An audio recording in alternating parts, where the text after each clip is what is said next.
Então, gente, vamos começar, né, com nossos conceitos novos para a terceira unidade e trabalharemos a partir de hoje a hidrólise salina. A gente falou, né, comentou na ionização da água que ocorria a seguinte situação: a água se ionizava, né, a água, vamos colocar entre aspas, né, as moléculas de água interagiam e formavam íons H+, e OH-. E o aumento de um desses íons no meio tornaria o meio ácido ou o meio básico. Para quem estudou o ano passado ácidos, bases, óxidos e sais, e a gente trabalhou os conceitos do que seria um ácido, o que seria uma base, o que seria um óxido, o que seria um sal. E o que a gente observou? Que os ácidos, eles quando se ionizavam em meio aquoso, liberaria o íon H+. E foi o que a gente percebeu na ionização da água. A presença do íon H+, aumenta, né, a acidez, dando um pH abaixo de 7 para o meio. O que a gente vai estar trabalhando aqui na hidrólise salina são justamente esses conceitos. Porque eu posso estar preparando uma solução ácida a partir de um sal ou ainda uma solução básica a partir também de um sal. Posso preparar a partir de um óxido? Pode também. Eu posso ter um óxido que é ácido, um óxido que é básico. Depende do íon que forma ali o meu óxido, assim como o sal. Então, a gente vai trabalhar aqui esses conceitos. O que ocorre quando eu coloco um sal na água? Pode ocorrer duas situações. Pode ocorrer uma hidrólise ou não ocorrer a hidrólise. O que é a hidrólise? A hidrólise é o processo em que os íons provenientes do sal, eles vão interagir com a água e aí vai estar formando um ácido ou uma base. Então, o que eu vou ter? Os dois, tá? Então, o que eu vou ter aqui? Sal e água em equilíbrio forma um ácido e uma base. Por quê? O cátion, ele vai se ligar ao H+, e o ânion, ele vai estar se ligando, o cátion do sal vai estar se ligando ao OH- da água, e o ânion vai estar se ligando ao H+ da água, certo? E aí vai estar havendo a formação do ácido da base. Tá, mas o que nos interessa é o seguinte, vamos só dar uma relembrada aqui para a gente estar trabalhando direito esses conceitos de ácido e base. Por exemplo, quando eu tenho um ácido, aqui eu observo a presença de um ácido, porque em meio aquoso, o que vai ocorrer? Ó, a formação de H+ e Cl-, tá? Então, essa aqui seria a dissociação de um ácido. E a base? O que ocorre quando eu dissolvo uma base? NOH, é o hidróxido de sódio. Então, de sódio. Quando eu coloco essa base em meio aquoso, eu vvou ter o Na+, mais o OH-, certo?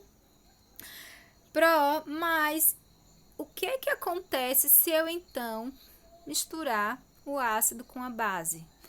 Olha só, eles vão se neutralizar. Eu acho que a gente até já meio que trabalhou esses conceitos na aula anterior aí. O que ocorre é que o HCl mais o NaOH, que é uma base, vai formar quem? Ó, o hidrogênio, tá? Ele se liga aqui, ó, com o OH da base, tá? Então, o que vai acontecer? O íon H+ se liga com o íon H- e forma água. E o cátion da base e o ânion do cloro, do ácido clorídrico, forma o NaCl, que é justamente um sal. Por que isso ocorre? Porque devido à diferença de eletronegatividade que é maior entre esses dois elementos aqui, então vai haver a formação desse sal. Eles vão, ó, nesse caso vai se dissociar, se ionizar, vai formar íons, porque até então os íons não existem, e nesse caso aqui eles vão se dissociar, vão se separar, porque os íons existem. E o cloro vai ser atraído pelo sódio. e aí vai formar o sal, certo? Mas o que então que acontece se eu colocar um sal na água? Então, vai depender do sal. Se for um sal que é proveniente de um ácido forte,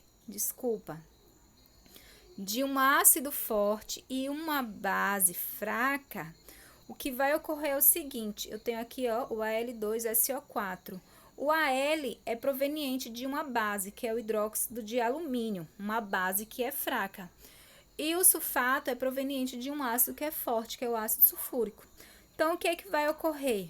Ó, a separação aqui, tá? A dissociação desse sal em meio aquoso, e que, ó, a gente representaria como aquoso. E aí, eu vou ter o alumínio e o SO4-.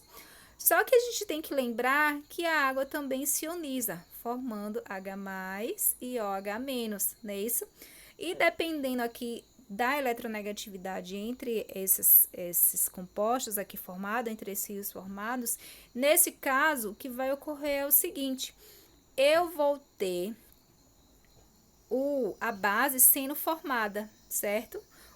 Os íons OH- da água, eles vão se ligar a esse Al aqui e vão formar mais uma vez o hidróxido de alumínio. Vai formar uma base que é fraca e esses íons H+, eles vão ficar livres na água. Por quê? Porque o ácido sulfúrico é um ácido forte, ele se dissocia na água, ele tem um grau de ionização muito bom. Então, vão ficar íons livres na água, íons H+, e esses íons H+, vai dar o caráter básico a esse meio em que foi adicionado um sal à água e acabou se tornando um meio ácido, certo? Tá, mas se por acaso eu colocar um sal que é proveniente de uma base forte e de um ácido fraco, aí a gente tem aqui o sal, que é o cianeto de sódio.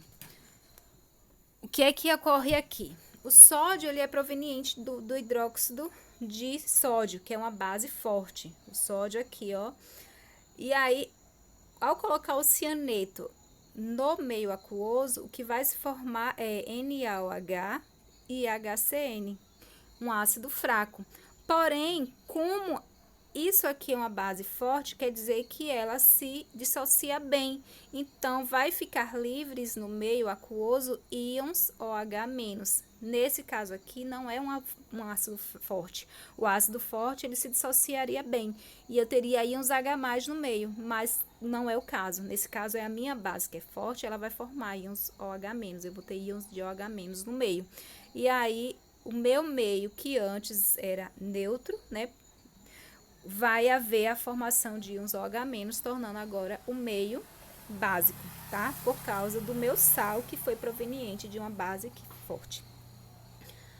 Tá, e se os dois forem fracos? Vai depender, então, da constante dos dois, porque assim como a água tem uma constante de ionização, o ácido também tem um Ka, certo? E a base também tem um Kb. Ka para o ácido e Kb para a base. E aí, quanto maior for esses dois aí, maior vai ser a acidez ou a basicidade do meio. Isso quer dizer que vocês teriam que saber o Ka e o Kb de um dos dois, no caso, para saber qual que seria o maior, tá? Então, eu tenho aqui, ó, esse elemento, o cianeto de prata, se eu não me engano, é prata, gente? Meu Deus, vou passar mico aqui. Mais água, e aí eu vou ter a formação do cátion e a formação do ânion, né? Logo, teria que a gente saber qual seria o Ka ou o Kb dessa base ou desse ácido, né, que é proveniente, para ver qual dos dois vai permanecer a formação de íons livres, ou de H+ ou de OH-, certo? Para identificar se o meio vai ficar levemente básico ou levemente ácido, certo? Observação. caminhando para a neutralidade. A gente não vai ter aqui um meio que é bem ácido ou que é bem básico, porque o meu sal, ele não é proveniente nem de um ácido forte, nem de uma base forte. Ele é proveniente de um ácido fraco e de uma base fraca, certo?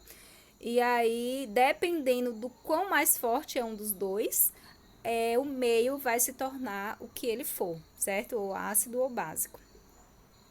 Tá, e se os dois forem fortes? Bom, se os dois forem fortes, no caso do NaCl, o NaCl é proveniente do hidróxido de sódio, que é uma base forte, e do cloro, que é um ácido forte. Em água, não vai haver hidrólise, tá? Eu vou ter apenas íons livres de Na e Cl-, porque eles não vão se hidrolisar, eles não vão se associar à molécula da água, e eu não vou ter a formação de íons OH+, nem de íons OH-. Para a constante de hidrólise, para os sais, eu também tenho uma constante. Quando esses sais eles se hidrolisam, né, quando em água, quando em meio aquoso e se dissociam e formam, né, íons, eu vou ter, nesse caso, se o meio se torna ácido, eu vou ter uma constante de hidrólise através da minha constante de acidez. Se por acaso for uma base forte, eu vou ter, nesse caso, o meu KW dividido pelo a minha constante da base, certo? E se por acaso os dois forem fracos, eu vou ter o KB e o Ka juntos aqui embaixo, porque eu vou ter a formação dos dois, porém vai prevalecer, nesse caso, para os conceitos de acidez ou basicidade, o que for mais forte. Porém, a minha constante de hidrólise vai levar em consideração os dois, certo? Então, é isso, gente. No encontro síncrono, nós tentaremos trabalhar melhor esses conceitos. Eu postarei mais um vídeo também para quem não vai assistir o síncrono, para tentar abrir mais as ideias. E até o próximo encontro.